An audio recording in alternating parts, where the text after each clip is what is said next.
Melissa. One of the most common questions that I get is about how to stay motivated with eating well and exercising.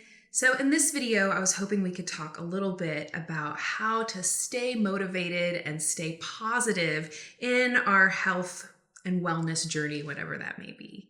Oh, I love that you brought this question up because, like you, I get this question a lot from people who are looking for ways to want to eat the healthy food, to do the exercise, to do all of the other things that go into having a healthy lifestyle. So, yeah. And it seems, like a lot of what we come up against is, maybe we kind of know what we should do. We have an idea of what we'd like to do, but there's just kind of a, gap between, how do you go from you realize what you want to do, you set your intention, and then actually getting there and making those healthy decisions on a day-to-day basis. So what would you say are the big motivating factors for you in living a healthy lifestyle? So, Corrina, what really motivates me to do X, Y, and Z, every day is knowing that it will make me feel better.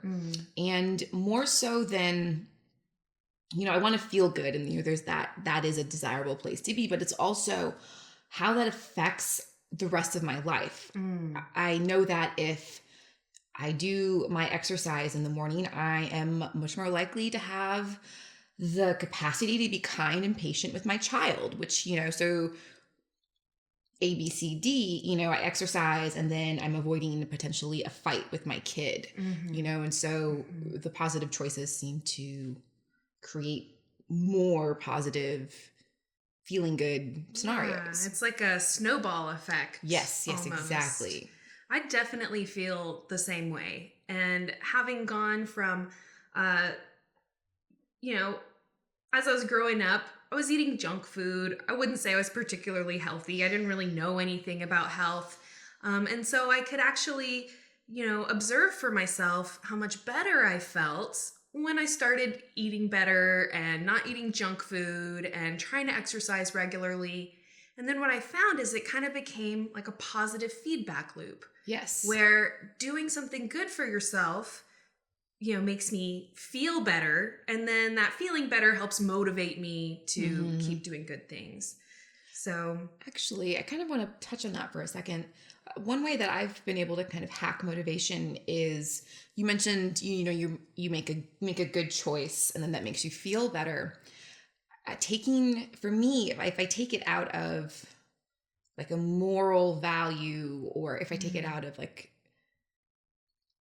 good, bad, better, and it's not so much I'm going to make this decision and therefore I'm going to be a better person, or I make this decision because I'm a good person. It's more so I'm making a good decision that it's more about logic and what makes sense for my body. Like, it's not necessarily a moral decision to have a bran muffin as opposed to a blueberry muffin, but as far as like what's going to make my body like, the right kind of fuel for my body, right. On that scale, the bran muffin might be better than the blueberry muffin, depending on what I'm needing. If I needed more emotional comfort rather than digestive support, the blueberry muffin might be better, but. Right.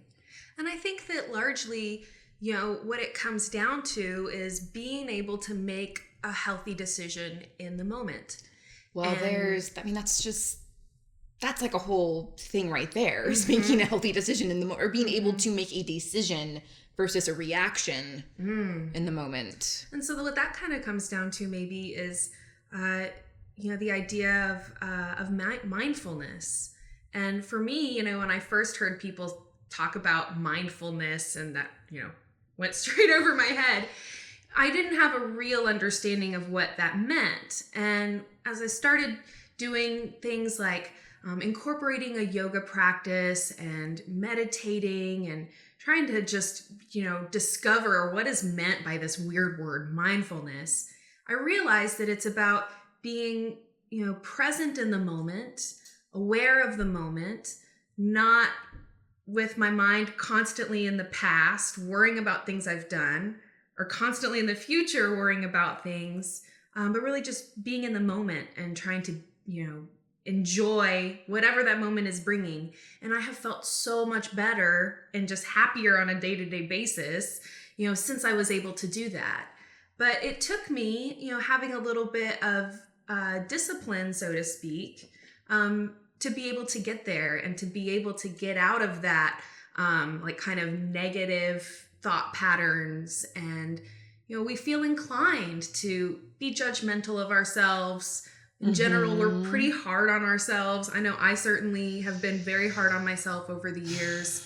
And the more that I've kind of developed this sense of not being controlled by these negative thoughts and worries and self-critical self-doubts, I'm just feeling much better on a day-to-day basis. And I find that it's easier for me to make healthy decisions when it's not coming from a place of feeling guilty. Yes. And feeling like I'm berating myself. Feeling wrong. Yeah, feeling wrong.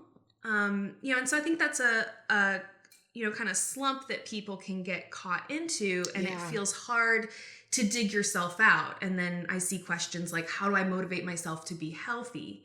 So I think a lot of that motivation comes from, learning how to not let those negative thoughts, which all of us have, not letting those negative thoughts get, carrying us away and controlling our lives, where we come in and we're in control and we don't let those negative feelings about ourselves kind of dictate the way that we live. Right. Corrina, I just love what you're saying here. I think it's really important for people to be able to distinguish between, the tools, the healthy behaviors, and how they're being, because it can be a little bit of a mind game sometimes when, someone is wanting, they have this list of like, if I do X, Y, and Z, if I'm eating well, if I'm exercising, if I'm sleeping, then I'm going to be healthy. But if they're approaching these, healthy behaviors in a way that's full of judgment and shame, and perfectionism. Yes. I have to do this 100%. Otherwise, otherwise I failed. That experience that you're having right there when you're feeling like you're failing yourself, that's creating stress hormones. You are, which can go about and, increase your heart rate, increase inflammation. You're setting up more emotional blocks in front of whatever good behaviors that you were trying to do. And so I think it's really important for people to hold both pieces. It's what you do and it's how you're going about doing it. And ultimately, I think it's better to do a little bit less. Maybe, I think a lot of people have a hard time with food. And so you have other ways into a healthy lifestyle that have nothing to do with food. And so you can choose something that's going to be a little bit easier for you. Right. So that you can have, a clearer headspace around something so that it's easier to do it without it being this big emotional thing. And more stress, as yes. you mentioned. Yes. Yeah. Because then, you have that more stress, the negative thoughts that creates a negative snowball, a negative feedback loop, which can be just kind of exhausting. Yeah. Well, I think that definitely is something that I can resonate with, because I remember as I was, learning about health and it can be a bit overwhelming. There's a lot of information. Yes. There's a lot of different pieces. There's a lot of different people. I think a bit overwhelming is almost even an understatement. Yeah. Yes, I can totally relate to that feeling, because I remembered that sense of overwhelm and feeling like there's so much information and so many different things to do and, so many different people with different perspectives. It ended up, I got totally wrapped up in that sense of feeling overwhelmed, feeling like it was too much. And that you have to do everything right. And you have to do it all at once. So maybe to kind of flip the coin a little bit and turn into, so how do we go about doing this? How do we go about approaching the situation, is to not let it stress you out, Mm-hmm. or at least have the intention to notice when we're stressing ourselves out over trying to be healthy. Right. That's where you start, right? Is you just start with awareness and noticing, oh, I'm doing that thing. Yeah, I'm doing that thing where I'm being judgmental and I'm focusing on feeling like a failure and I'm feeling overwhelmed. So instead, we're going to try and just pick little things, small things that aren't overwhelming and that aren't stressful. So one of my favorite kind of tips or whatever is encouraging people to rather than setting a health goal that's really big, set a health goal that's really small. Like, I'm going to do 3 minutes a day of stretching and movement. And the idea is not that you're only going to do 3 minutes for the rest of your life, but you do 3 minutes a day for a month or 2 months or whatever it is, to the point that you have created that good habit of setting aside a little bit of time. And then at that point, you can start moving it up to 10 minutes a day, 15 minutes a day. And suddenly you have something that's much easier than saying, I'm going to start exercising for an hour a day every day. Right. Which is a goal that most people don't meet. Or maybe they meet it for a little while, but eventually real life catches up with them and they end up falling off. So easing in, I guess, would be the kind of overarching idea. Yeah, you're supporting the mechanism versus trying to force something and creating an eventual crash or breakdown. Right.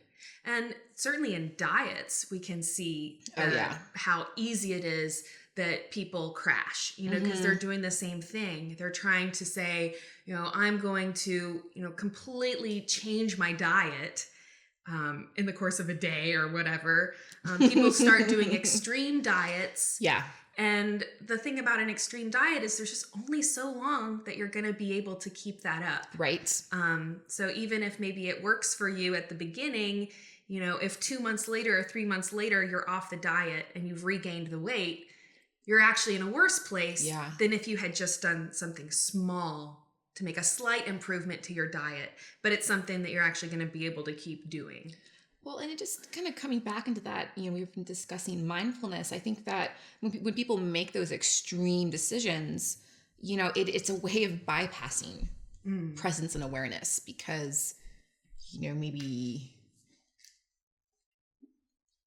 there's some kind of intense experience that, if we could just fix it right away, then we don't have to deal with it, then it's going to be better. It can be a really quick, easy thing to do to try and just assuage those uncomfortable feelings.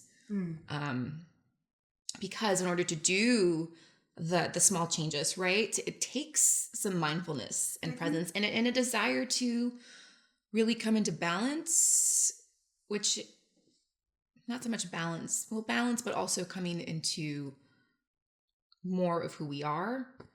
Whereas, when we make those extreme decisions, there's a lot easier to still we're making decisions based on what our idealized version of ourselves is, or what how we think things should be, or how we want things to be, versus then maybe where we're actually at. Right. And, from a just kind of simple perspective on the body, the body doesn't like extreme changes. No, it's not good for the body. So when I see people who get caught up in this, I guess what they call the yo-yo dieting. Yo-yo dieting. What about yo-yo exercising? Or yo-yo exercising, where people will do something like, I use P90X as an example because it's just, kind of an extreme example, right? But something where they're doing something really, really extreme. A program like that puts a lot of stress on your body, especially for somebody who's going from maybe not being super active to then suddenly pushing themselves into this. Yeah, exactly.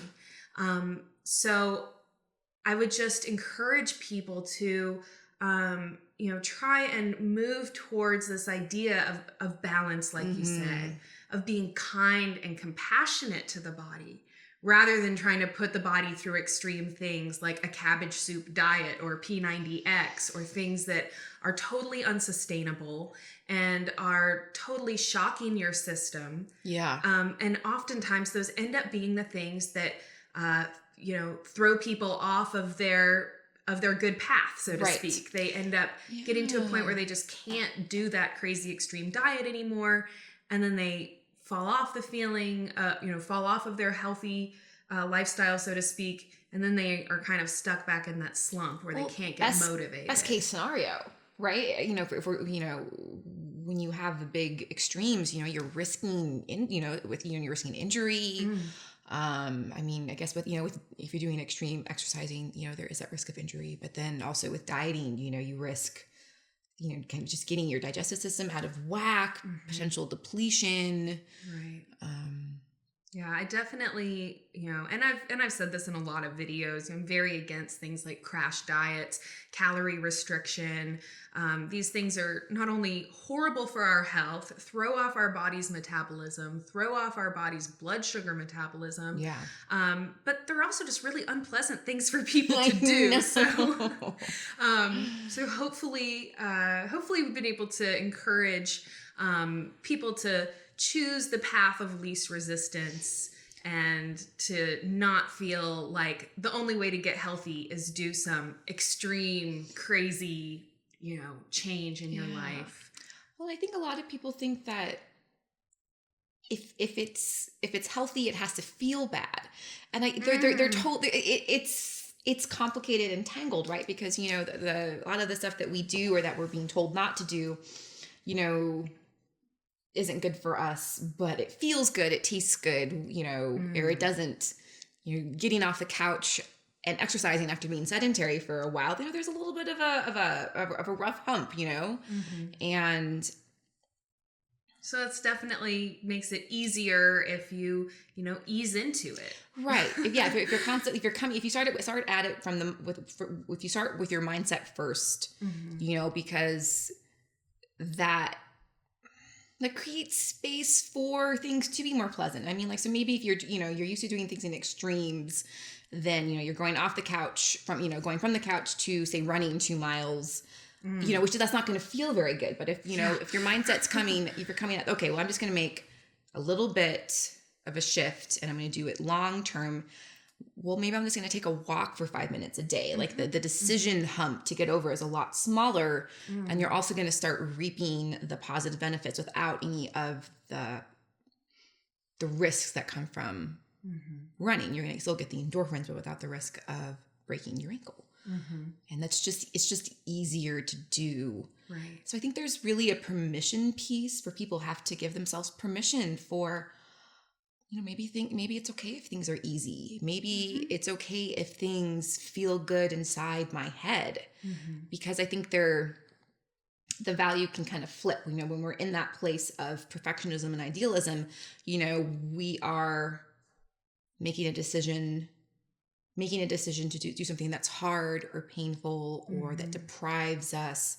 There's kind of a distorted sense of self-worth that we get from those decisions. Whereas I think it can trigger some really deep fear when we start doing things that actually increase our well-being, that, there's parts of ourselves that are really attached to us being miserable, sedentary, and eating junk foods. And it's kind of about, moving out of your comfort zone a little bit, because a lot of us, like you said, we're in the comfort zone of watching hours and hours of TV every day, being pretty sedentary, eating fast food and junk food. And that becomes the comfort zone.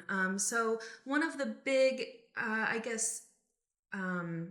obstacles that a lot of people see and obstacles to getting healthy is just moving out of your comfort zone. So if you can have, again, smaller steps, smaller ways, it's going to be a lot less overwhelming and a lot less scary. It literally will make it easier in your body, right? Because when we do these extreme things, we engage our nervous system in a way that we start getting stress hormones. We can get triggered back into past memories where things are really extreme. And so it's like with stretching, you know, if you go slowly, you're going to get more movement. You're going to keep everything safely. But if you're just going to yank it really quickly without any kind of warm up, you know, that's when things get, you know, you can risk injury, but you're also the muscle's going to get stiffer. It's harder to move out of, move with, or yeah. So yeah, those easy steps will make it, those smaller steps will make it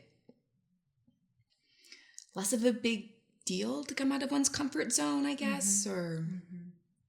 So to kind of recap here, I love what you said about giving yourself permission to do things that are simple and to not feel like you need to do some big, huge, extreme change, to give yourself permission to do small changes and to not feel like it has to be painful or it has to be horrible in order for it to be good for you.